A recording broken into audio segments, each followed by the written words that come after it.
আসসালামু আলাইকুম, আমন্ত্রণ জানাচ্ছি নিউজ লাইভ থেকে।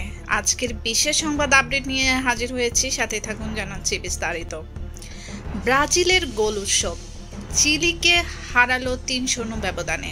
স্কোয়াডে নেইমার নেই, ভিনিসিউস কিংবা রদ্রিগোরাও ছিলেন না, তবে সেলেরাওরা আক্ষেপ জমতে দিল না। দায়িত্ব কাঁধে তুলে নিলেন এস্তেবাও উইলিয়াম, যাকে সমর্থকরা ইতিমধ্যে ডাকছেন মেসিনিও। অভিষেক ম্যাচেই গোল করে আলো করলেন এই তরুণ তারকা।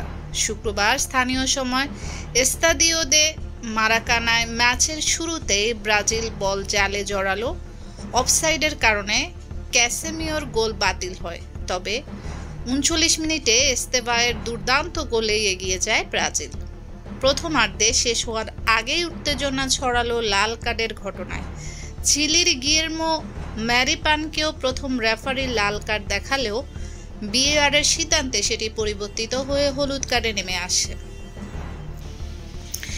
দ্বিতীয়ার্ধে কোচ কার্লো আনসেলতি এস্তেফাকেও তুলে নেন এবং মাঠে নামান লুইস এনরিকে। নেমেই জ্বলে ওঠেন এই ফরওয়ার্ডস। ৭১ মিনিটে পাতাকেও দিয়েও করান গোল। এরপর ৭৬ মিনিটে পুরো গিরামেস গোল করে ব্রাজিলের জয় নিশ্চিত করেন। ৩-০ গোলের এই জয়ে আগেই বিশ্বকাপ নিশ্চিত করা ব্রাজিল ১৭ ম্যাচ শেষে ২৮ পয়েন্ট নিয়ে টেবিলের দ্বিতীয় স্থানে রয়েছে। তৃতীয় স্থানে আছে উরুগুয়ে ২৭ পয়েন্ট নিয়ে, শীর্ষ অপরাজিত আর্জেন্টিনা ৩৮ পয়েন্ট নিয়ে। এই ছিল এখনকার মতো সংবাদ, সাথে থাকার জন্য অসংখ্য ধন্যবাদ।